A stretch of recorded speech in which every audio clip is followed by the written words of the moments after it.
We're live.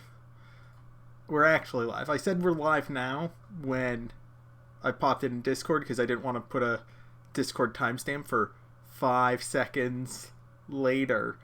Mr. Donovan, I see you chatting in the chat. Sorry. We're catching up. I don't know if you've been able to pick up on it, but things are hectic over in this world. But things are coming together as well. So, how's everyone doing today? How are folks going? I just learned that my keyboard on my phone knows enough about Star Wars. I was trying to text somebody, sounds good. They were trying to plan something with me, and autocorrect was like, oh, you don't mean to say sounds good. You clearly mean to say Sabine good.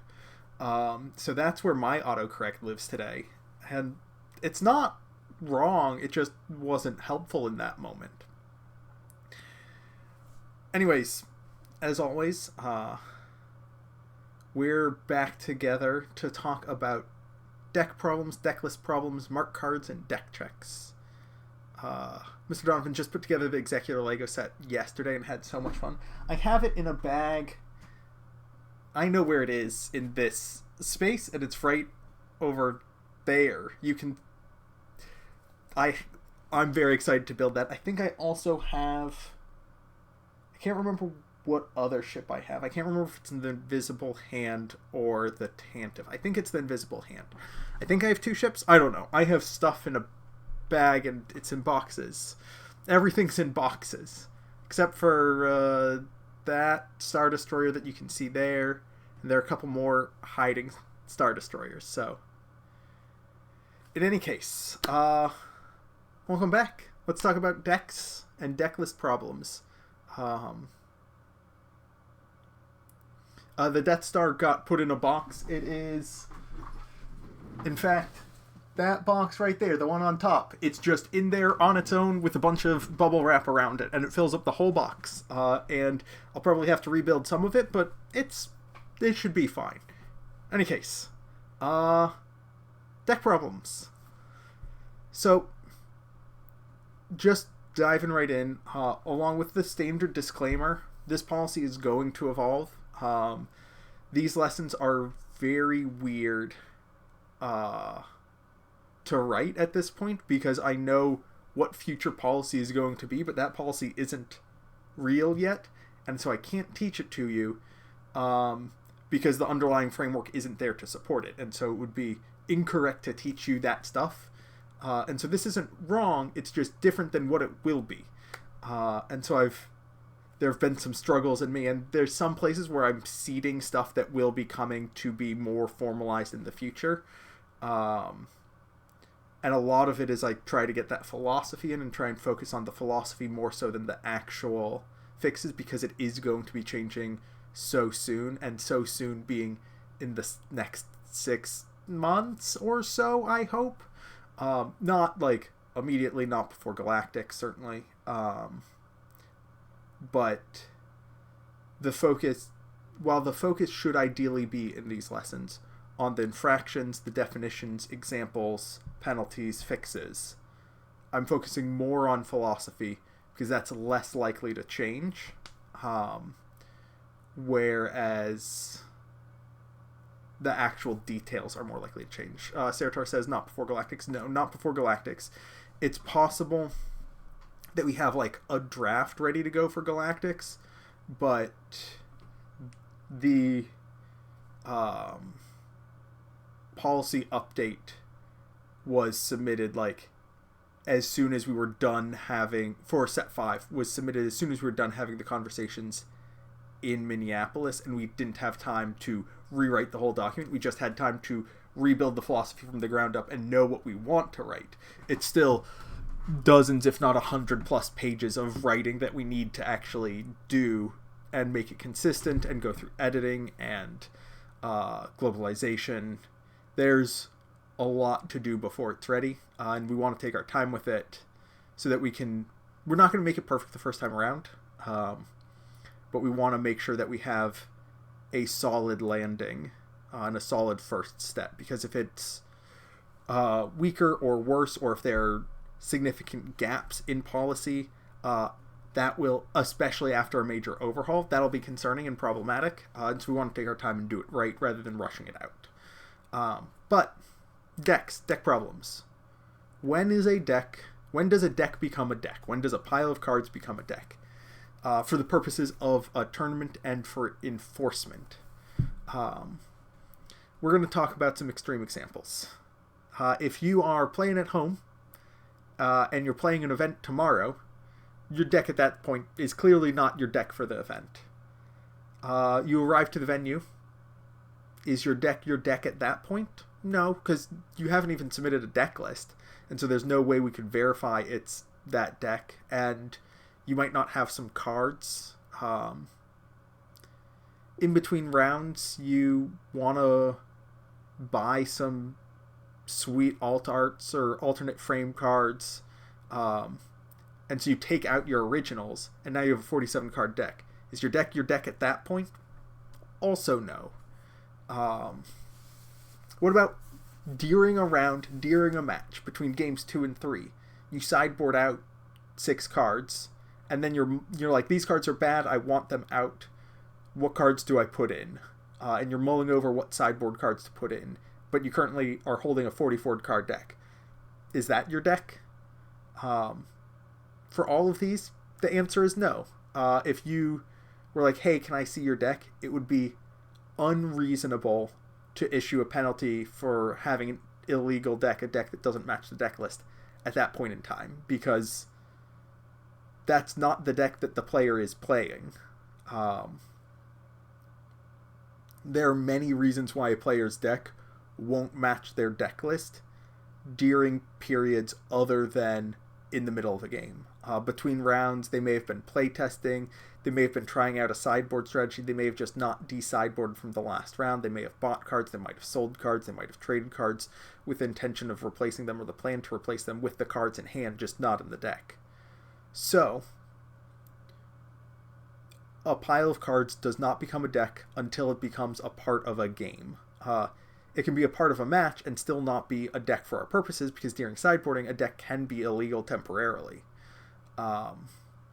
So the line that we draw is when a deck is presented to the opponent. At that point, presenting your deck is you saying, I am ready to play a game with this deck. And so presenting your deck is also like locking it in and being like, this is what I'm playing this round for this game. And at that point, if we perform deck checks and discover errors, the player has already said, I believe my deck is valid by presenting.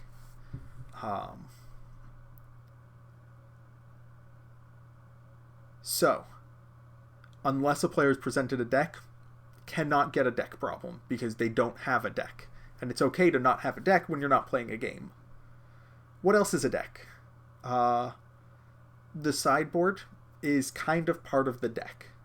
In an ideal world, a player presents their deck and their sideboard at the beginning of the match and says, this is my sideboard, I'm going to put it off to the side.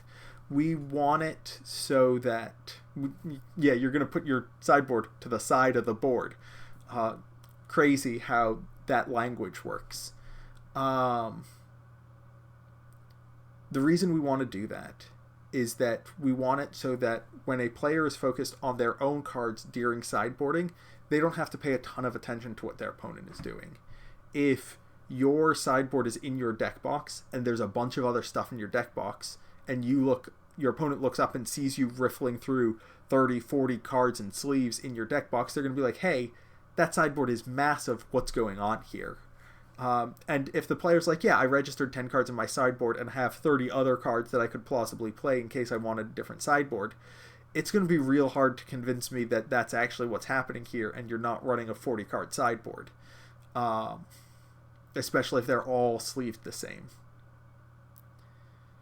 So, we essentially consider all cards with the sideboard to be part of the sideboard, even if the sideboard itself isn't presented. Once the deck is presented, the sideboard is also presented no matter where it is. This is where we get the additional cards in deck box issue. It's not anywhere written down in policy currently, but if you have other cards in your deck box that are accessible at the same time as your sideboard, it becomes a problem. The cards being sleeved in different colors doesn't really impact this ruling, because you will absolutely see players sleeving and unsleeving cards during sideboarding. It's not a very common occurrence. It's not every single round, but you are very likely to see players sideboard and unsideboard. Vith asks, what about promos given out of the event, like in round 1? Can those be in the deck box unsleeved? Yeah, any promos or any cards given to you as part of the event can be in your deck box. Because we know where you got those, and we gave them to you, and we don't expect you to have a second deck box for the one promo that we give you, or to bring a top loader to the event. Some players will show up to an event with like their tokens, their deck, and nothing else. No playmat, no bag, no second deck box, no other container, no binder. They're just like, I got my deck, I got my tokens, I don't need anything else, let's go. And we don't want to say, yeah, here's your promo, just shove it in your pocket, it probably won't crumple. So cards given out as part of the event are exempt from this ruling, or from this categorization. Right now, I think that bases and leaders do not fall under this exception. They are still problematic, because a player could theoretically swap out their leader or base, particularly if somebody's playing like Tarkentown and swapping to a 30 health base, or you're playing green and you're like, maybe I play Data Vault, maybe I play 30, maybe I play ECL. It depends on what the meta is. Having those all in your deck box is something somebody could genuinely consider, and genuinely a problem. Sertar asks, what if I know my hyperfoils are warped, but I want to have them, so I have regular copies of the cards in my deck and the hyperfoils in different sleeves in my box? Is that okay? That's also a problem, with an exception. If you present your deck and your sideboard and leave your sideboard out of your deck and aren't ever accessing the cards in your deck box during the match, you're okay. So either just have the one deck and sideboard, or explicitly present your sideboard and say, these 10 cards are my sideboard, they are on top of my deck box, not inside of it, I can only access these cards. So if you want to have your hyperfoils on you, or you think like, you're like, I want to see if I can play with these, and if not, I'll replace them with non-foils, and so you have them on hand to swap out, or like you have like 3 cards that you're trading to a buddy and you're not bringing anything else, you can keep whatever you want in your deck box, as long as your opponent knows explicitly what is your sideboard and what is your deck, and you're not able to access those cards in your deck box when you're accessing your sideboard. That's really where the line is. So if like you take your extra cards and throw them in your bag or your back pocket, if you say this is my sideboard and keep it distinct from the rest of the cards, that's entirely okay. If your sideboard stays out of the deck box, but during the round you go into your deck box to grab tokens, also okay. It's just you need to announce your sideboard at the beginning of the match. Headkin says the soft boxes from Gamegenic with the accessories box can come in clutch here. Put the cards that are swapped in the accessories box. Yeah, and say, hey, I have some extra cards in my accessories box. This is my sideboard. Or take that box out and be like, hey, this is not my sideboard. This is just extra cards that I'm holding. As long as you clearly identify at the beginning of the match, these cards are or are not part of my deck and sideboard, you're okay. If you communicate more with your opponent, things are better for you and you have a little bit more freedom. That's an underlying philosophy of the less burden you put on your opponent, the less burden you have on yourself and the more freedom you have. Alrighty. What are deck lists? Deck lists are a list of cards that a player has chosen for their deck.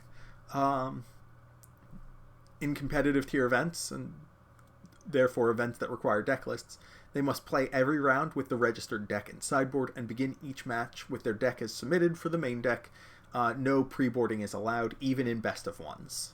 The deck list should include some information other than the cards in the deck itself. It should have the player's name so that we can easily associate the list with a player for performing deck checks. It should include their leader, their base, main deck.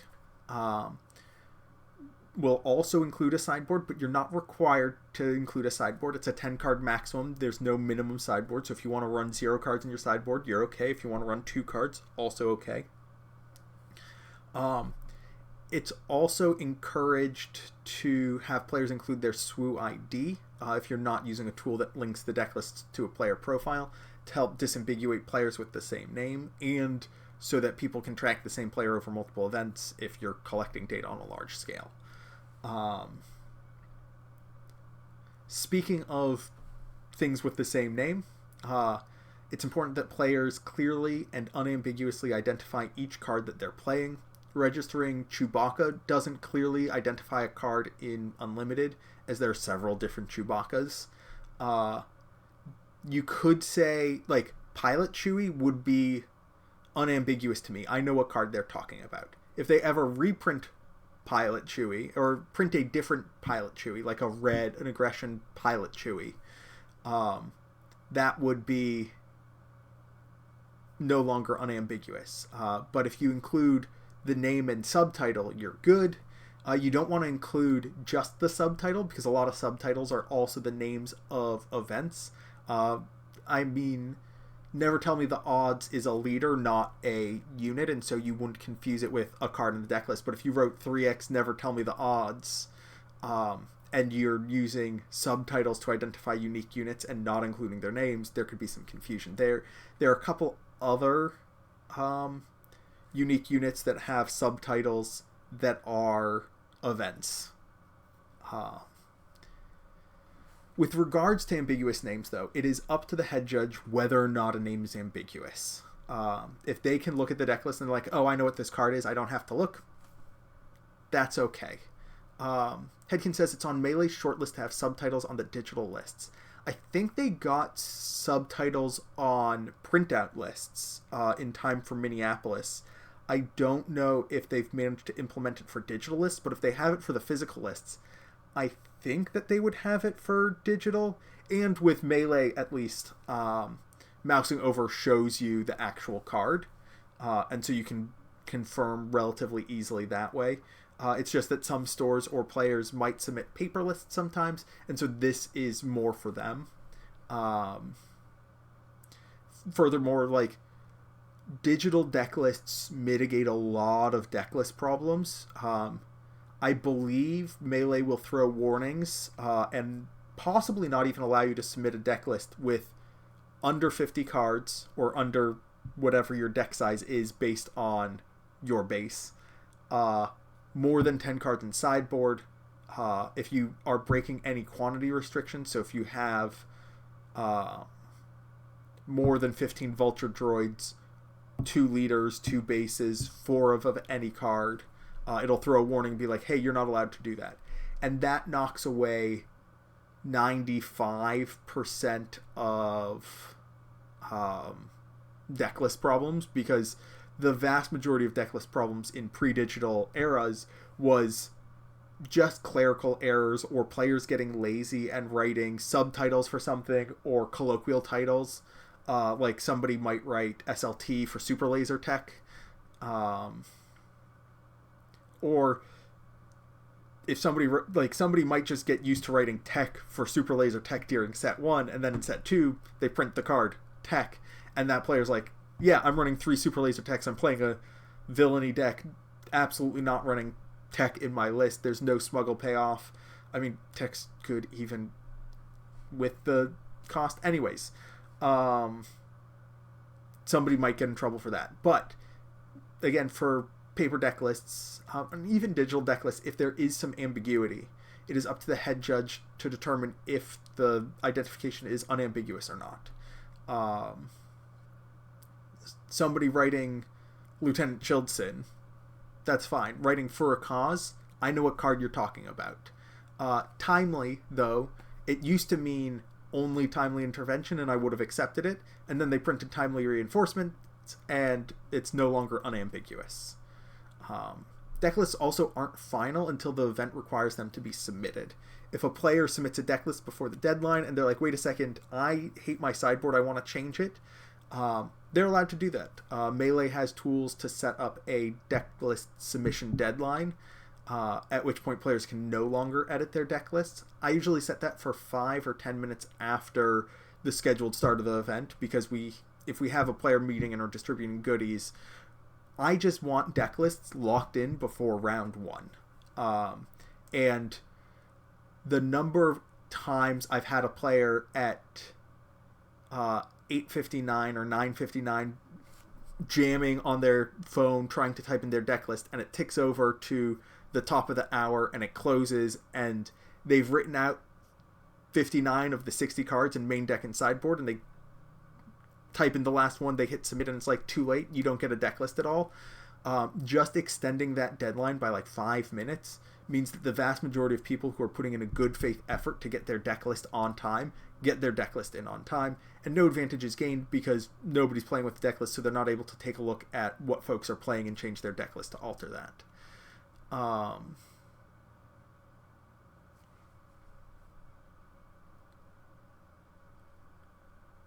Gentle Giant 303 says, don't be the player at Denver with 11 ambiguous card names. I really want to know what those card names are. I mean, I guess you could just have like Chewie, Falcon, Han as a few things, but yeah. This is why we like digital deck lists. They do a lot of paperwork for us and makes lives easier for players and judges. Alright. What happens if there is a problem with a deck? If it is determined that a player has an illegal deck, they have too many cards or too few cards, or their deck otherwise doesn't match their deck list, and the deck list is legal, that player will receive a game loss. Any deck problem, no matter when it's discovered, with an exception that we'll get to in a moment, ends up in a game loss. It is applied to the current game and match. This can sometimes, and frequently does, end a match. If it doesn't end the match, the player who received the game loss chooses who starts with the initiative. If the players have not taken any game actions, likely because the issue is caught during a beginning of round deck check, players are not allowed to sideboard. If the issue is caught during a game, players are allowed to sideboard. Or if the issue is caught between games 1 and 2. Now, our exception. If a player calls it on themselves, and it's the first time in the event that they've committed that error, and the opponent hasn't made any decisions based on seeing erroneous cards, the penalty is downgraded to a warning. Essentially, if a player draws their opening hand and they're like, "Ah, crap, this is a sideboard card. Judge, my deck is bad," we want to downgrade that to a warning. Couple reasons. One, it's so easy for a player to hide this. If a player is malicious or simply scared of a penalty, they can just say, "Oh, I'm going to resource that card and never look at it again, and nobody's ever going to see it, and nobody's ever going to know that my deck was illegal. I'm not going to get a penalty. This is good." That means that if the penalty is a game loss, players will learn this, and they'll learn that it is relatively low risk to try and dodge this infraction and play with an illegal deck, because even if like the pre-boarding is bad or the lack of de-sideboarding is bad for them, having 2 or 3 or even 5 cards in your deck that are bad is much, much better than losing the game. Humble Greek says, can you explain the philosophy behind the default being a game loss and having a downgrade path rather than an upgrade path? Absolutely. So, there are a couple considerations. So, both deck and deck list problems are game losses by default. And this is for 2 reasons. One, they are unlikely to occur a second time in a tournament. While failure to de-sideboard is a relatively common error because players just lose track at the end of the match, they're having a great conversation, they pick up their cards, or they're in a rush because the round's ending and they're going to the next round, they have to use the restroom, they want to get in line for food, whatever reason. while it's a relatively common error, very few players commit that error multiple times in the event. And so upgrading based on frequency of a deck problem doesn't make sense, because the vast majority of the time, even when it's accidental, especially when it's accidental, it doesn't happen again. Similarly, with a deck list problem, ideally we fix the deck list, and then you never have a deck list problem again because we've fixed your deck list and gone over the whole thing. And so, for one, these issues don't recur, and our most frequent reason for upgrading is because the issue occurred again. And so starting at a warning means that if we defaulted to a warning, the vast majority of the time they would just stay at warnings. The other is deck problems and deck list problems are invisible and very hard to catch. If you as a player see your opponent make a mistake, like a gameplay error, they miss a trigger, they exhaust the wrong resources, they skip a step or phase, anything that happens in a game, all of these things are visible to you as the player, right? If your opponent plays the wrong card or exhausts the wrong resources, it puts too many tokens on something, you're able to say, hey, that's wrong. You can't see your opponent's deck being illegal or your opponent's deck list being illegal because you're not allowed to see that information. You don't get access to your opponent's deck, and you don't get to deck check your opponent every round. And so it's very hard for other players to catch it, which means that there is inherently a lot less risk to a malicious player intentionally having a deck problem or deck list problem. And that means that we do need to be a little bit of punitive here. I don't love issuing penalties just for the sake of being punitive, but having the penalty be harsher than a warning, having them be a game loss, is a strong disincentive for players doing so maliciously and consciously. Even if they don't get caught cheating and they only get caught committing the error, that game loss is still going to be relatively impactful. And so it's a mix of, it's really hard to detect and therefore it's low risk, and so we need to have a higher level of disincentivization, and it's not something that repeats, and so it's not going to escalate on its own. So I'm going to take Cascade 2244's question and Headkin's as well and wrap it into a thing. So Cascade says, can I feedback that I agree the downgrade is sensible, but it should be escalated, not warning. 1 point is irrelevant, a lot more than 2 points, and this really should be 2 minimum. And Headkin says, is the tournament regulations master event document being updated based on these types of conversations? So the short answer is this isn't official yet.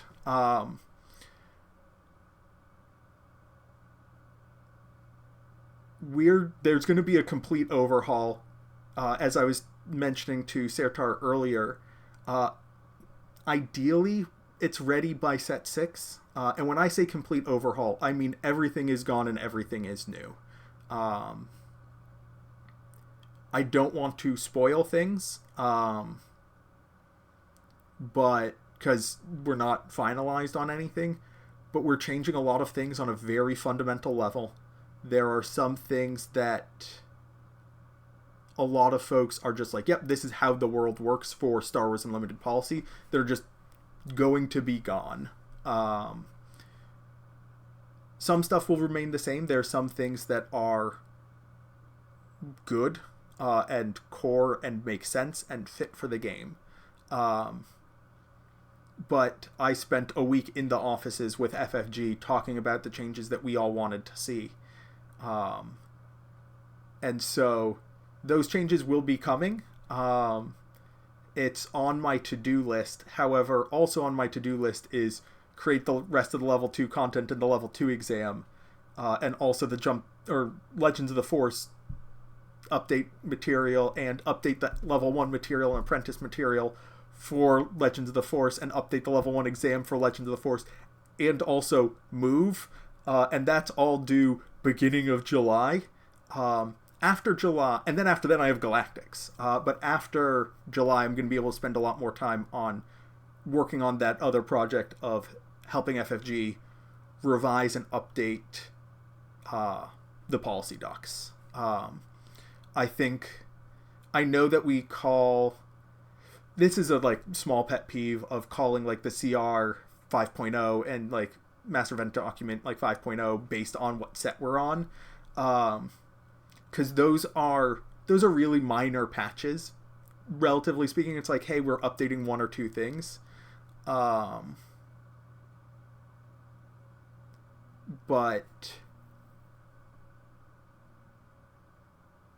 the like at some point I know Ryan has been like, hey, I want to like rebuild like spend a couple of weeks just rewriting the rules from the ground up with everything that I've learned, and not change how the game functions, but rebuild it so that it is more cohesive and more accepting to new content that we're trying to add.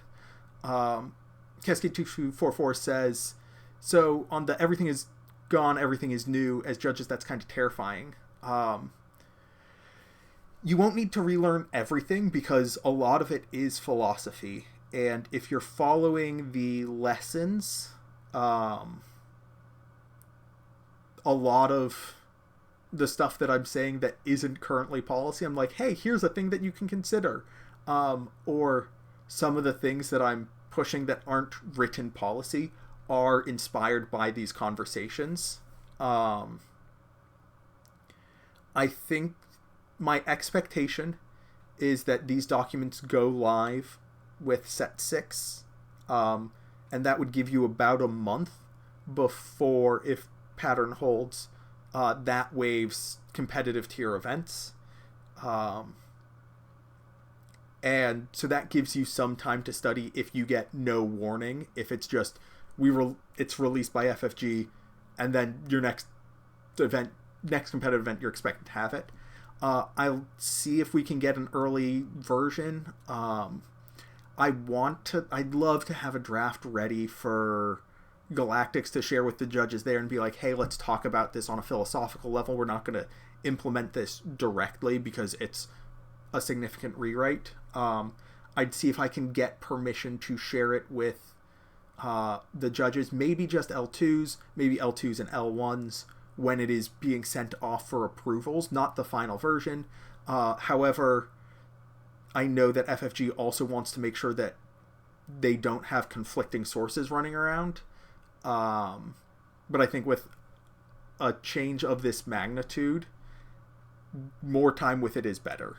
I would like to get that draft, but I have asked for drafts in the past, and I'm like, they have told me no.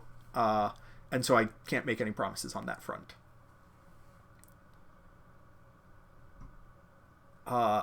Yeah, we're not going to be sending out an NDA with the L2 a draft. That's not something that we have the bandwidth to manage or enforce, unfortunately. I'll see if I can get permission to share it, but if not, what I might be able to do is have a series of broadcasts or lessons being like, hey, these are conversations that I had with FFG. If they happen to turn out to be official policy, what a wacky coincidence. Anyways, here's what I think policy might be. And I just read from my notes that turn into the policy that we've been discussing. And so it won't be a word for word, but it'll be, here's what to expect in these ways. I also expect that there will be a lot of feedback because everybody has opinions on everything. Shocker, judges have opinions on tournament policy and how to run things. But of course, at that point, like by the time everybody gets access to the document, it will be past the point of feedback at least being able to get in for that iteration. And I think that it's unlikely that we'll see another fundamental change for a while. We want this to last for a while and have a strong foundation that we can build from. But going back to the deck problem exception, that warning downgrade, there are 3 criteria. 1, player has to call attention to it themselves. We want to incentivize and reward players for calling a judge on their own errors.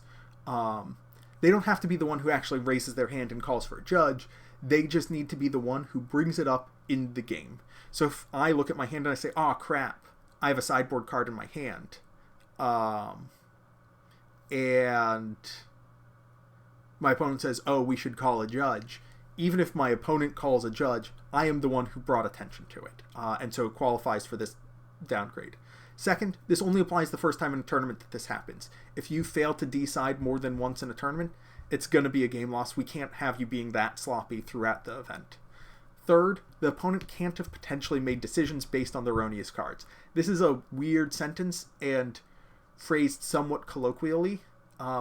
Essentially, if your opponent has seen cards and potentially made decisions based on cards that they've seen, and then you see them and identify them as sideboard cards, it's going to be a game loss. One example is you play a mix of 2 open fire in the main, 1 in the sideboard. You've played 2 of them, you draw your 3rd open fire. Your opponent at this point has seen what is potentially a sideboard card, one of your open fires, and has made decisions based on it.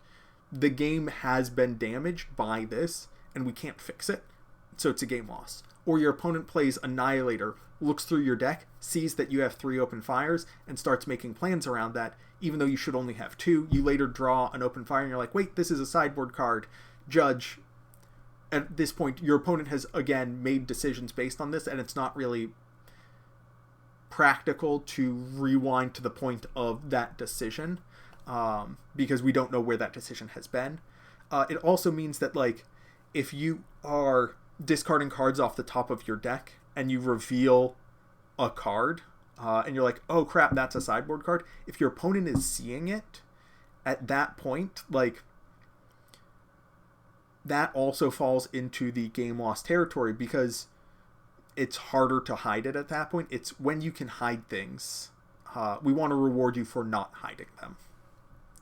Cascade says, DM specific people you trust without an NDA. The problem with that is if we ask people to do work, we need to pay them. And if we're paying you a consulting fee, that's... I know that y'all want to volunteer to help. I understand that and I appreciate that, and I really wish that I could accept that. Something that I want to have is a small budget to, and I know a bunch of you will be like, I'll take foils, I'll take $1, whatever it is. That's not how we operate. We believe morally and ethically and legally we should pay you a real wage if you're going to do real work for us, and if we're going to ask you to do real work for us. And but I do want to have, when we get a little bit bigger, have just like an annual budget for me to throw money at people and be like, hey, can you spend an hour looking at this and I'll throw you some money. And I know for a lot of you, you're like, I do it for free. And I'm like, yes, I understand you would. I wouldn't let you.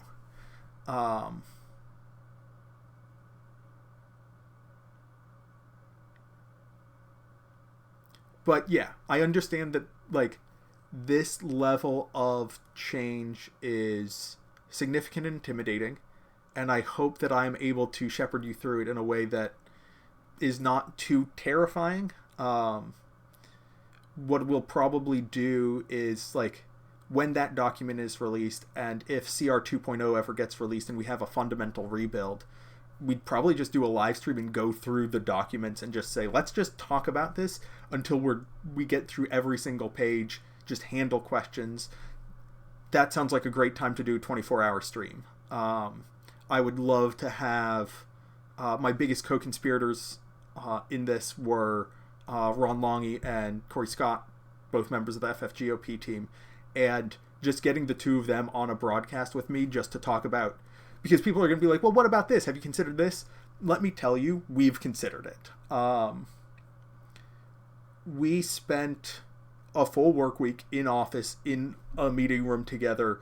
I've not gotten in such heated arguments in years. It was a genuine, excellent experience. And part of what we did is we tried out, like, whenever we disagreed, when somebody's like, clearly the obvious answer is A, and somebody else is clearly the obvious answer is B, and sometimes we had C and D, what we would do is we're like, okay, let's just pitch ideas. There's no such thing as a bad idea. Let's pitch the worst possible ideas. And so we were talking about card manipulation error, when a player accidentally adds an extra card to their hand. And one of the things we were like, if you draw an extra card, the fix is you discard your entire hand. Your entire hand's just gone now. And then you keep on playing. It gets rid of the extra card. And we're like, okay, we can agree that that's problematic. That's not a good idea. Because it does not fix the issue. It just ruins the game. We had, if you draw an extra card, your opponent also gets to draw an extra card. Again, this isn't fixing the issue. This is just making the game worse in a different way. And so we threw that one out. But if somebody's like, have you considered this? Yes, we did. And we seriously considered it. How many times did sharpened sticks outside in the parking lot come up as a worst case solution? We didn't use sharpened sticks. We come from a more civilized age. It was lightsabers. And yes, we did discuss I can't remember what section it was. I think it might have been like tiebreakers, having lightsaber duels. Like, we talked about we were like, let's have genuinely bad, like, if two players end a match and they're going to draw, how do we handle end of match procedure? And we're like, lightsaber duels? That seems like a terrible idea. It is, in fact, a terrible idea. But that is just to say, we explored a lot of options. We looked at the policy of a bunch of different major trading card games. We looked at Bandai games. We looked at Pokemon. We looked at Flesh and Blood. We looked at Magic. We looked at Lorcana. We looked at a bunch of stuff. And we're like, oh, we really like what they're doing there. Or the philosophy that got them there is very cool. Also, yeah, I would absolutely do lightsaber duels unlimited. Like, 100%, 1000%. Next Galactics, we need, like, a foam pit with the pool noodles so that you can go ham on your opponent, and you just have your decks off to the side. Anyways. Let's go back to talking about deck problems. I can talk about this policy rewrite forever, and I would love to, but I want to get this done. I have a meeting at 4:30 with Ron about policy updates, so I'm on a little bit of a clock. Alright, so we've talked about the exception to the deck list problem, whereas if a player calls it on themselves and it's the first time and their opponent hasn't seen the card already, it's a warning. It's very frequent a player's like, Judge, this is a sideboard card, or Judge, there's a situation where a player had cards, I can't remember, I think it was like home ones in their Thrawn 3 yellow, and so the card is utterly unplayable. It costs 12 in their deck. They had them in their deck box because they were going to give them to a friend at the beginning of the event, and they just forgot, and they shuffled them in, they drew them, and they're like, this is the worst possible card I could imagine drawing.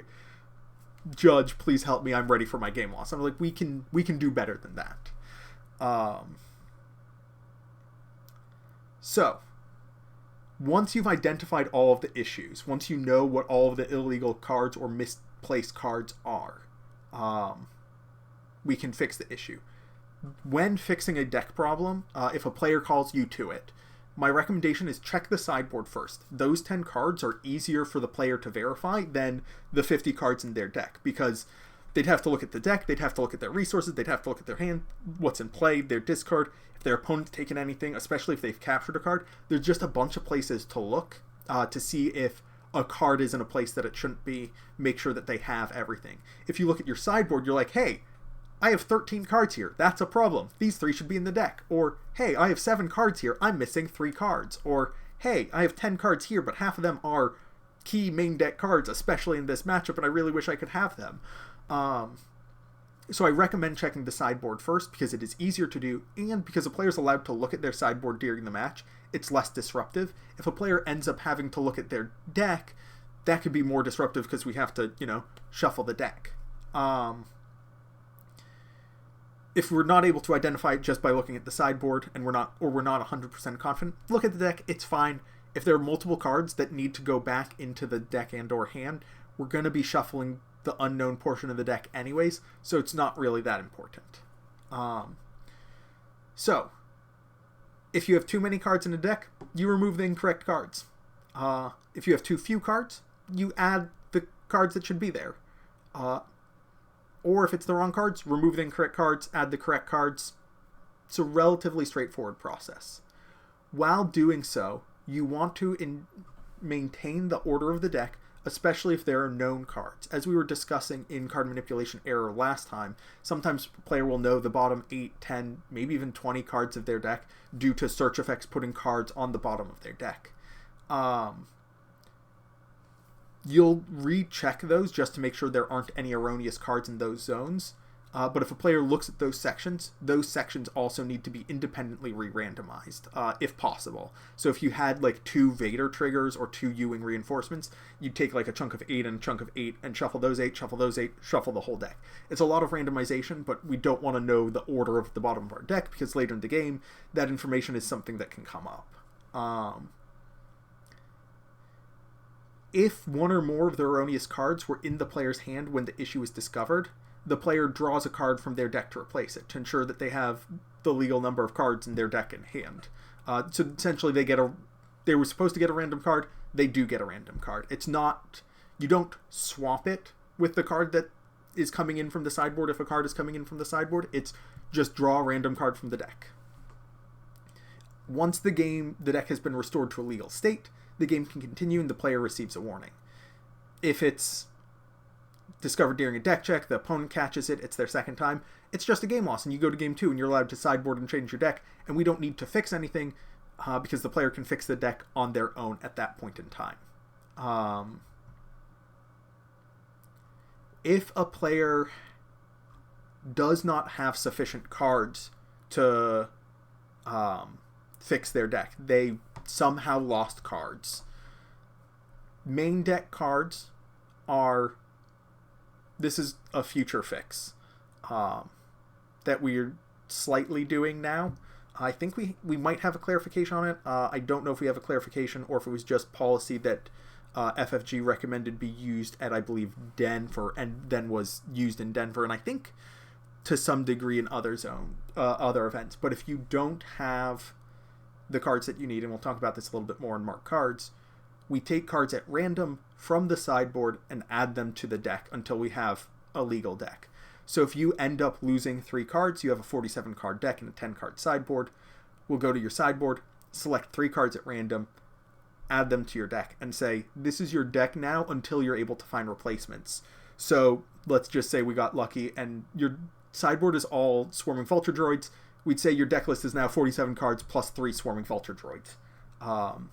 If it was 1, 1, and 1, we'd add those 3 copies of 1, 1, and 1. As you find replacements, you get to choose which cards to remove and return to your sideboard, and we can update those, and there won't be any penalty associated with it.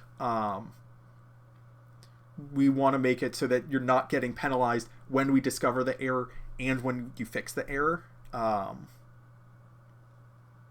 Kalantari says, suppose someone showed up without a sideboard or sleeves and 2 of their cards were damaged by water. If their cards are damaged at the event, and we'll talk about this a little bit more in Marked Cards, but hey, we love a good tangent. If they're damaged at the event, so like a player knocks over a drink and damages cards, you as the head judge can issue proxies to replace them. If the cards were damaged beforehand, the player came into the event with cards that are unplayable, unfortunately it's their responsibility, unfortunately for them, it's their responsibility to show up to the event with legal cards. They have failed to do so. It is their responsibility to find replacements, either borrow cards from a friend, trade with another player, buy them from a vendor. But again, if they're pre-damaged, you got to replace them. If they're damaged at the event, we can replace them with proxies. I believe in time, and similarly, if we have cards, we can. If you have cards that came marked, and you have a sideboard, we can replace the marked cards with sideboard cards. We're not going to be doing proxies for marked cards because there's a lack of incentive for players to fix the issue. If they could be like, I don't need to acquire new cards in any way, I can just continue to play these warped cards not have any cost to me. If the cost is you're playing with a 7-card sideboard and 3 cards in your main deck are sideboard cards permanently, and so you're going to lose some percentage points, people will be like, oh, I will find replacements for these and fix that problem permanently. Alright, decklist problems. Sometimes a player will submit an illegal decklist. They'll include too few cards in their main deck, too many in their sideboard, potentially include suspended cards, maybe just include cards that aren't unambiguous. In this case, the decklist is edited to match the player's deck, and they're issued a game loss. This issue can be discovered at any point after decklist submission deadline, including in between rounds, unlike deck problems, because the decklist is valid for the duration of the tournament. If the issue is discovered during a round, the game loss is applied to that round. If the issue is discovered between rounds, the game loss is issued at the start of the next round. Decklist issues are relatively straightforward because they're most frequently just clerical errors, and with digital decklist entry tools, the number of decklist errors is very small. Cascade says, I cannot describe how awful I feel this fixes. Sideboard should be separate to main deck. It's a massive strategy change, even with random cards added. Yeah, this is something that we discussed, and I believe that this is where we landed. This is... Oh boy, let's see. I have half an hour to get through Lesson 17. Well, I can make it. I'll just have to talk faster than normal. One of the things that we just... So, proxying cards no longer creates an incentive for players to fix the issue, because if there's a marked card, they'll just get a judge to proxy it, or if they're missing cards, they'll just get a judge to proxy it, no problem. And then everybody's running around with proxy cards. Blank resource cards were something that were discussed, but creating resource cards and distributing them requires resources. It's something that I want to have happen, and it's something that many people agree with philosophically, but I don't believe that, like, that's something that I would love to have happen, but until official resource cards exist, that can't be official policy. Card backs, like, when you have an official fix, you want it to look good. Like, having the official fix be grab a card and Sharpie on it isn't great. Also, the issue with using a card back rather than a card front is that you then have the card face facing the back of the sleeve, and if the sleeves aren't perfectly opaque, you now have marked cards in a new and different way. I know that policy currently says opaque sleeves. That's not something that is going to continue to be enforced. From my understanding, it's as long as the cards aren't marked, your sleeves are okay.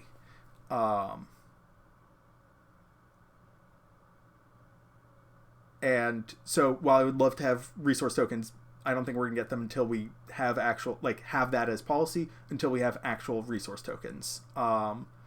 Pointing at Cracked Baubles from Flesh and Blood is a great example of how they handle this. They're just like, yeah, every card in your deck is playable in some way. If you were missing a card, we're going to give you a Cracked Bauble. It's a bad card to have in your deck. But moving on, unless we have further questions on deck and decklist problems, we're going to move on to mark cards and deck checks. God, this lesson was not a short one. And I got 28 minutes. It'll be fine. All right. So,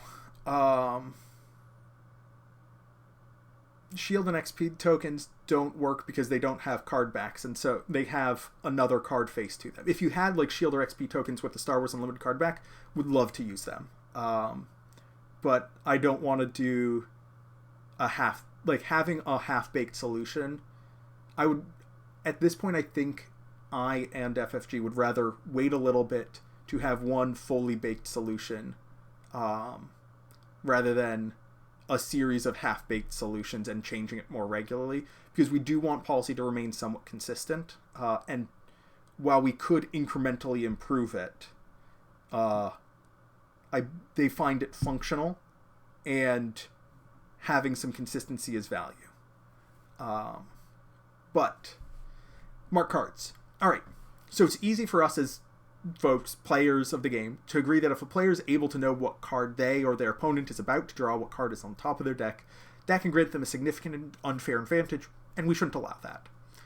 Cards that are marked, identifiable when face down and hidden information, provide that advantage. The challenge comes in agreeing what makes a card marked. There are many ways that cards and sleeves can be marked. The corners get dinged up. There's warping along the top of the sleeve from shuffling. Cards are warped. There's dirt and scuff marks appearing from long use. Differences in color due to manufacturing processes or even sun bleaching on cards and sleeves. There's a lot of reasons why cards can be marked. I know that in some other games they don't have the quality control, and so the corners are different sizes based on your print run or set, or they're coming from different like printing factories, and so the corners aren't exactly the same. You can be like, oh, that card is different from that card because the corner is just a little bit different. In fact, with practically every card or sleeve, if you look close enough, you can find something that distinguishes it from its neighbors. When I was recording this lesson and writing this lesson, I had one of my decks out here. It's a deck that I sleeved up relatively recently, have played maybe 15 games, probably closer to 10, and probably on about half the cards, I could be like, okay, so these 3 cards all have a little white fleck. These 10 cards all have like a scuffed up corner. These cards all have a little bit of warp to the top of the sleeve. But I also spent like 15 minutes looking at this deck from every angle and looking at every card for like 10 seconds, trying to find how many errors I could. So in a practically newly sleeved deck, kept by somebody who knows what a marked card looks like, there are a bunch of cards with marks on it. We're not actually terribly concerned about them. What we're concerned about is if a player just looks at the top card of their deck and they know instantly, I know what card that is. I know what subset of cards that is. Something that I see a lot of judges doing when performing deck checks is they'll take the deck and they'll hold it up like this. I don't have a deck on hand because boxes. And they'll just look at it from the side very carefully.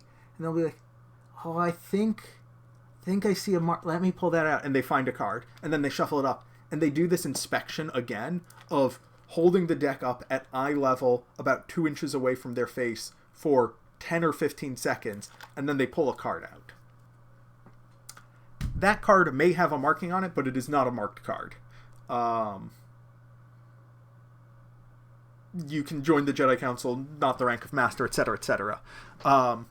If the deck is just on the table, and I'm looking at it like a normal person, can I identify cards? If there's like something that happens very frequently is the cards in your main deck get a lot of wobble at the top of the sleeve, and the cards in your sideboard have a nice, crisp, clean, new edge because you don't use them or shuffle them as much.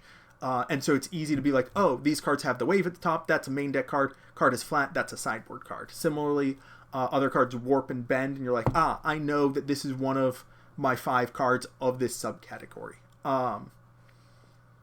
So keep in mind what it takes for you to identify it, because let's say you can find the marked card by looking at the deck at eye level 2 inches away for 10 seconds.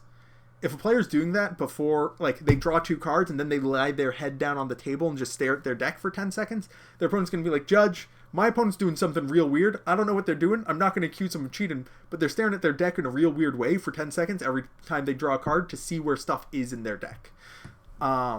Heck, even if they do it once, people are going to be like, Judge, my opponent's holding their deck like it's a skull in Hamlet.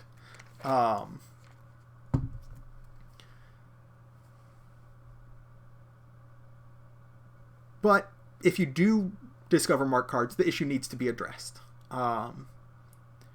Kalantari says, would we recommend that people swap sleeves so their sideboard cards have sleeves that are as worn as the rest of the main deck? Yep, absolutely. Like, if somebody has warped main deck sleeves and perfectly clean sideboard sleeves, I would say, just right now, de-sleeve your entire sideboard. Whenever you side something in, unsleeve it, or like unsleeve the card that you're replacing, re-sleeve this so everything has the same markings, and that's fine.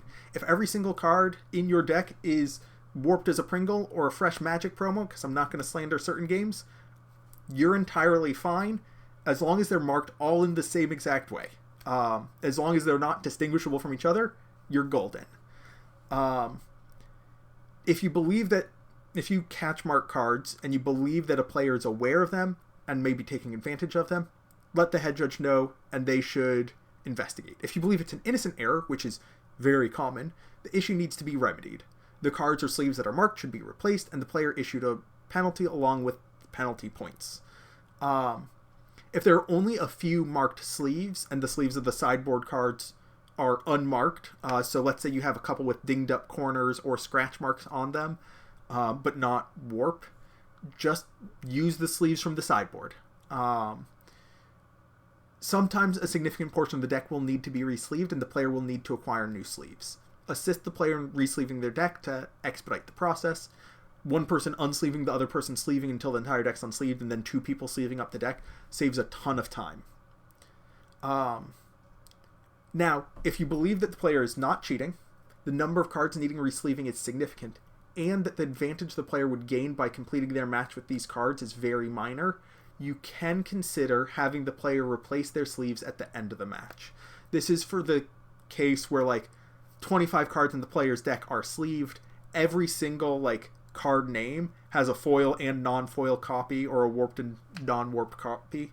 And it's just because they're, like, playing cards I own, right? And some of them have treatments that cause them to be warped. There's not really a real advantage to gain, even if you're aware of the pattern. You're just like, yep, this is one of 25 cards in my deck, and it's not just like, these are my units or these are my sideboard cards. This is just a card in my deck. Every single card has marked and unmarked versions. There's not significant advantage to be gained here. There's no pattern. No player is going to be gaining that. If you choose to do this, if you have the player not swap their cards immediately or sleeves immediately, let them know that they're receiving a penalty for marked cards and check in with you at the end of the round, but do not tell them about the specific marks. Don't point out this card and this card and this card. See, these are marked. Because then they know about these marked cards and you're having them play a game with it. And we don't want that to happen. It's possible that they like look at their cards and figure out what the issue is. But most of the time it's just like, don't worry about it. We're going to fix your deck later. This is also a case where the player needs to replace the cards themselves, and they need to replace a significant number of cards. And again, it's a broad stretch of cards, like units and events and upgrades and cards all along the resource curve. Just be like, hey, when you're done with this round, come find me. I'll show you the marked cards, and then you can spend time talking with friends who have finished their rounds, going to vendors and replace them, so as to minimize the amount of time that the tournament is impacted. There's a balance between progression integrity and outcome integrity. If you believe that the marked cards are not significant enough that you need them to fix now, you don't need to fix them now.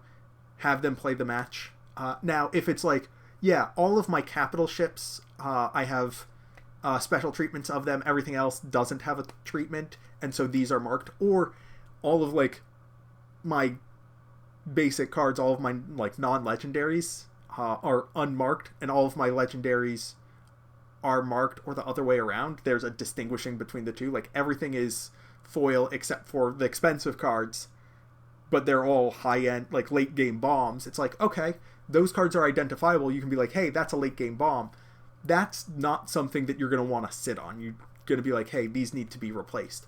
You'll sometimes run into these really awkward situations where it's like, hey, I have 47 cards in my deck that are warped, and 3 cards in my deck that are not warped. And these 3 cards I didn't get in foil because they are the most expensive cards. How can I do this? How can I fix this? And the answer there is, you need to be playing with an unmarked deck. I, as a judge, don't care if you're playing with warped cards or non-warped cards, as long as all 50 cards in your deck have the same condition. That means either finding warped copies of these expensive cards, or unwarped copies of the rest of your deck, or taking your unwarped copies and warping them, although physically, like, bending or unbending cards very rarely holds. You can usually, in my experience, you can take a card and bend it and flatten it out for maybe a game or two, or you can take a unbent card and bend it and it'll stay bent and mix in perfectly reasonably. Again, for only a game or two. After a couple of games, they will revert to their natural state. And so I don't ever... One, you should never tell a player that they need to bend or unbend their cards. You should never tell a player that they need to damage their cards in order to play an event. Absolutely do not do that. Two, absolutely do not do it yourself. If they're like, hey, they're like, okay, I guess I can unbend these cards. If they suggest it, you can say that is something that you can try and I can confirm whether or not it's marked or not. But you should absolutely not assist them in that, because it is damaging their card in some way. And we're not there to do that. We're there to help them. We're not there to damage their cards.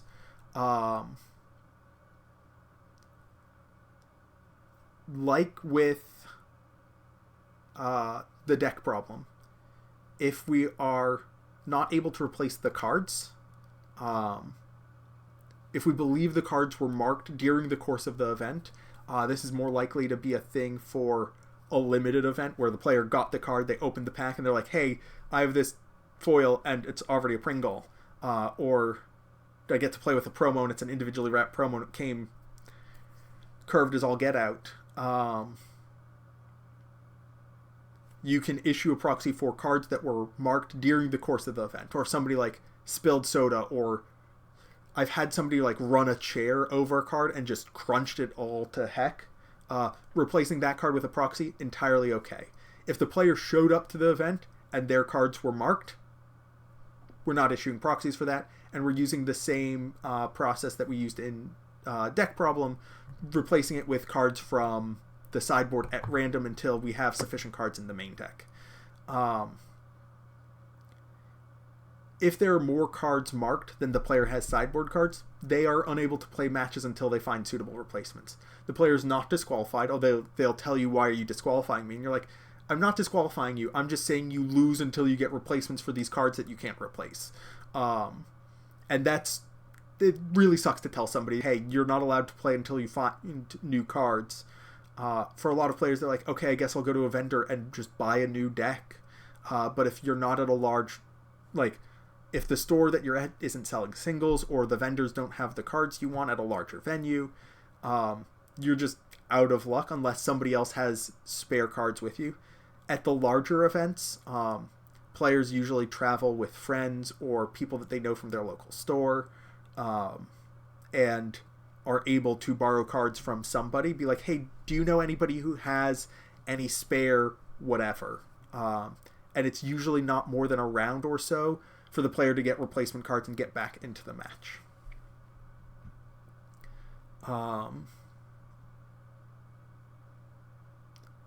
Yeah, having specific commons is tough. Like, the real value is somebody who just, like, that's one of the upsides of playing a meta deck. If you're at an event and you're like, oh, my Battlefield Marines in my Sabine deck are marked and I need to replace them. Hey, does anybody here have a Sabine deck that they're not playing? I'll give you 3 foil Battlefield Marines as collateral for 3 non-foil Battlefield Marines. Kalantari says, are active judges allowed to lend cards if they have brought a binder along? Yeah, you absolutely can. Make sure to set up the expectation that this is not what the player should expect from every event. They just lucked out that the judge happened to have replacement cards. Also, make sure that you protect yourself. If you give somebody cards and they leave with them accidentally, like, be prepared for that to happen. Take care of collateral, or have it be a person that you know, or a friend of a friend, or some, like, a content creator will sometimes run across your path and be like, I understand your reputation, I also have a public reputation here. Alright, I've got 12 minutes before I need to go, and I'm on bullet point 2 of 7. So I'm just going to hammer through these as fast as I can, try and get this done. Moving on to deck checks. So, deck checks are a preventative system. A good goal for deck checks is 10% of the field. A lot of TCGs have that as a goal. So if you have a 100 player event, you want to look at 10 decks, do 5 deck checks. That hits that 10% mark. However, over the course of 7 rounds, there will be several hundred matches. All of them will be at least 2 games. At least 1,000 decks, maybe 2,000 decks will be presented over the course of Swiss rounds. And so you're checking like 0.5% to 1% of all decks. So deck checks actually aren't catching issues. However, the idea of deck checks occurring and the fact that if you are doing this, you may be randomly selected, you will get deck checked, and you will get a game loss. That is enough for players to stop doing this. There's a story, and I really shouldn't be telling stories. There was a story from the first time somebody started doing mid-round deck checks, so between games 1 and 2. Previously, it was known that if you didn't get deck checked at the beginning of the round, judges couldn't deck check you after the round had started. And so, if you finished game 1, it was essentially an open license to cheat. And the first event where they did those deck checks, they disqualified double-digit number of players for cheating because players weren't expecting to be deck checked in that window. As soon as those checks started happening and those checks were public, the number of people they caught doing those things went down dramatically to the point where it's almost a non-issue at this point because people know that deck checks happen, especially at higher tables. The purpose of a deck check is to be seen performing the deck check and, to a lesser extent, catching the errors. But that visibility is part of the most important. That's the biggest part of the value that a deck check provides. It's that security of theater that's incredibly valuable. Now, swooping for deck checks. How do you actually get the decks? 1. Pick a table to check. Every table is eligible for a check. It's important to check tables in the middle and end of the event as well as the top table. Every player deserves a fair event. And again, if you only check like players who are undefeated, that means that players who are X1 or X2, players who are on the bubble are like, I know that I'm not going to get deck checked because I'm X2. I'm just going to like run hot the rest of the day because I'm going to cheat. If you check players throughout the event, players are aware that events happen throughout the event and they don't cheat. Many event softwares offer random tables, so you can pick from that. Sometimes a player or judge will be like, hey, that looks suspicious, can somebody check that? And you'll have a targeted deck check. Towards the end of the event, especially if you have coverage, you'll want to... A common goal is ensuring that all top 8 competitors are checked before the top 8 begins, either by doing this during the rounds, which can be challenging because a lot of top 8 players can intentionally draw. They're just like, we don't need to play, so we're not going to present decks, and you can't deck check them. Or you can do courtesy checks between the end of Swiss and the top 8. If you're doing courtesy checks, that's just making sure that there are no marked cards, the deck matches the deck list. You're generally not going to be issuing any penalties during this courtesy check window because they haven't presented the deck for the match, and so it doesn't make sense to penalize them because they're not in a game, and so there's no integrity being lost. While swooping, grab a buddy. If possible, you want somebody with you. That way, if there's a judge call, your buddy can take that, and you're not handling the judge call when the decks are presented. Because you want to pick up the decks. The deck, as mentioned in the deck problem portion of this, a deck isn't a deck until it's presented. And so you want to wait until both players have presented their decks. However, once a player gets their deck back and has drawn their opening hand, it becomes a lot more logistically complicated to manage a deck check with an opening hand. I don't want to talk about it at this point. It'll be something that I talk about in advanced lessons. So you want to pick up the decks after they've been presented, but before either player has drawn their opening hand. And that's a relatively narrow window. And so having somebody to guard you from judge calls so that they can take them and players don't have to wait is super valuable. Great. You want to pick up those decks. Deck checks can happen at the beginning of Game 1, beginning of Game 2, or at the end of Game 3 before players have de-sideboarded their decks. Let the players know that you'd like their deck in their deck box along with their sideboard for a deck check, and you'll be back in a few minutes. At this point, check the clock to see how much time is left in the round so you can issue an appropriate time extension. Also a good time to check and be like, hey, did you present your sideboard separately or did you just leave it in your box? and confirm with players who they are. Just make sure that you get both of their names so you can return decks to players appropriately. And when you're like, okay, it's John and Alice, which one of these belongs to John and which one of these belongs to Alice, you'll be able to, like, you know who's who. You take the decks to the deck check area. Ideally, you have an area dedicated for deck checks. I like having an area behind Pipe and Drape, visibly blocked from players, so players can't accidentally see deck lists or decks that are being checked, and to have a little bit of privacy, to have conversations about potential issues without having those in more public spaces. Sometimes that's not going to be possible. Sometimes you're going to be the only judge on a 40-player competitive event in a store, and if you go into the back room to do a deck check, there will be no judge on the event, and you need to be there. So do what you can. Get your deck lists ready. If you have paper lists, ideally a third person has already pulled them from your pile and has them presented. Otherwise, pull them up in your digital list tool or pull them from your pile of paper lists. And then begin the check with your buddy. You should start with one deck and deck list, and your partner should take the other to ensure efficiency. Each person does one. Having somebody nearby, having your buddy nearby, means that you can also consult with each other immediately. If you discover an issue, you're like, hey, this seems ambiguous, or did these cards look marked to you? Or I'm pretty sure I found a deck list problem, that sort of thing. Just having another person there speeds up the process immensely. All right, the deck check itself. So for beginning of round checks, the first thing I do is check the sideboard. This is like I was mentioning when fixing the deck, when a player's like, hey, I forgot to desideboard. One, most issues come from failure to desideboard or removing too many cards, and because the sideboard is smaller, it's easier and faster to check. And I can also just, like, make sure it is 10 cards. It's very easy to identify problems by looking at the sideboard, like, great, these 10 cards are good. I also want to do a quick mark cards check on the deck as it was presented to me. Just quickly look at the backs and edges of the cards to see if anything sticks out. Count to 50 if I can. Once I've done these opening steps, it's time to sort. You want to verify that every card on the deck list appears in the deck. You don't want to verify that every card on the deck appears in the deck list, because the deck list is the source of truth, not the deck. And so if there's something because the deck list is ordered, if something is on the deck list but not in the deck, that'll show up. And if you're piling the cards out and putting them into a pile as you go through or going, you will realize, wait, there's a card on this deck list, or there are cards in this deck that have not appeared on this deck list. So I do a couple sorts. People sort in different ways. Some people do an individual sort, so 20 piles for 20 different cards. Some sort by cost, some sort by color. I recommend sorting the same way the deck list is sorted. For paper deck lists, good luck. Take a look at it, figure out how it's sorted.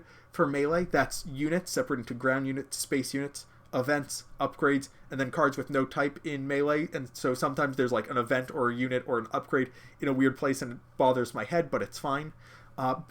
So I start by sorting into units and non-units. All I do is look for the power and HP right in the middle of the card. 2 piles, very easy. Then I'm looking in the top right for space or ground. 2 piles, very easy. Since I'm always looking in the same place for the same information, I'm not spending a lot of time thinking. It's just very fast cards into piles. With events and upgrades, I look to see where the art is. The biggest thing that I can find that's visually distinct lets me separate these 2 things into 2 piles. I now have 4 piles of 10 or 12 cards each. And then I can go down the list, pull out the cards on the deck list, and this lets me ensure that every card is where it's supposed to be. Once the deck contents are verified, I reassemble the deck and check for marked cards. At this point, the cards are sorted not only by type, but generally by cost, and so I can see if all of the removal events are marked the same way, or all of the late game threats. Furthermore, patterns are easier to see when they're next to each other. Like if you have a big clump of marked cards, being like, yes, all of these have the same pattern, all of these have a separate pattern. It's just easier to identify marked cards that way. So, for a post-sideboard check, the process is pretty much the same, except you keep the sideboard separate from the main deck, you retain their sideboard decisions, and you have to check both the main deck and sideboard when you're looking at the sideboard pile and when you're looking at the deck pile, just because the cards get intermingled. It takes a little bit longer, but it shouldn't take you significantly longer. with marked cards, oh boy, something that I do is I test to ensure that the mark is significant and visible enough. The way I do it is I take the deck, I put it on the table, and just as fast as I can, spending less than a second per card. Half a second is what I try to aim for. So go through the deck in under 30 seconds. Just take the top card and say marked or not marked and put it into one of two piles. Then I take all of the cards in the marked pile and I look at them and be like, one, is there a pattern that I'm noticing here? Is there anything significant here? How do these look? And is there a pattern in the card faces, in the identity of the cards themselves? And then I repeat that trick and see if I see the same cards. If I see a bunch of different cards, I'm not able to consistently pull out cards. If I'm not able to consistently pull out cards when I'm explicitly looking for them, and I've spent a decade training myself to look for them, it's not a problem. Furthermore, when I call the player over and I'm like, hey, you have marked cards, note that you generally want to have more of a conversation and investigation before you tell them that there are marked cards. Just be like, hey, how did you sleeve up your deck? How long have you had this deck? How long have you been playing this deck? That sort of thing. And we'll talk about that more in investigations. But when I get to the point where I'm talking to them about marked cards, they're like, I don't believe that I have marked cards. I'm like, okay, cool. I'm going to do a magic trick. And then I just go through their deck very quickly. And I'm like, these 5 cards are going to be these cards. And I call them out by name and then I reveal them. And then I do it again. And they're like, okay, I can see that you're able to identify these cards as marked cards. However, this can backfire. If you try to perform this trick and you can't identify the cards, it is very hard for you to then issue a marked cards because you're like, well, I was able to do it earlier, so you're going to get a penalty for something that I can't prove to you right now. But just trust me, bro, it's fine. Once both decks are checked, return the decks to the deck boxes that they were given to you, bring them back to players. Most players haven't been deck checked before, so it's important to remind them of a few things. First, they'll be getting a time extension, the time since you left with the decks, plus an additional 3 minutes. Then let them know that they need to shuffle thoroughly because their deck has been sorted thoroughly. And if they just draw, if they do one quick mass shuffle and then draw their opening hand, they're going to be very sad. Also, if it's a mid-round deck check, let them know that the sideboarding decisions have been maintained, but they are allowed to look at their sideboard and main deck just to confirm that everything is the way they expect them to be. I want to set some expectation standards. It's really a challenge. In my experience, a fast deck check is a 7-minute extension. That is a 4 minutes from leaving the table, going to your deck check area, performing the deck check, looking for marked cards thoroughly, then returning with both decks to the players and giving them additional 3 minutes. But that leaving the table to returning the table, 4 minutes. That is a fast deck check. 5 minutes, that is what I believe a average good deck check is. If you have a no-issue deck check and it takes 10 minutes, I know that you can do better. These are aspirational numbers, a challenge for you to meet. Not meeting them isn't failing, but I want to encourage you to get comfortable with checks and get efficient. Not just for turn progression, but also for player experience. If a player's just sitting there for 7 or 8 minutes, be like, somebody's checking my deck, the longer it goes, the more certain they are that they and or their opponent are getting game losses or DQs. The less time it is, the less stressful it is. Okay, that's that. I'm a minute late for my meeting, but I should be fine. If you have any questions, get them to me on Monday with our next broadcast covering lessons 18 and 19. Yeah. All right. Thank you all. I'll talk to y'all later.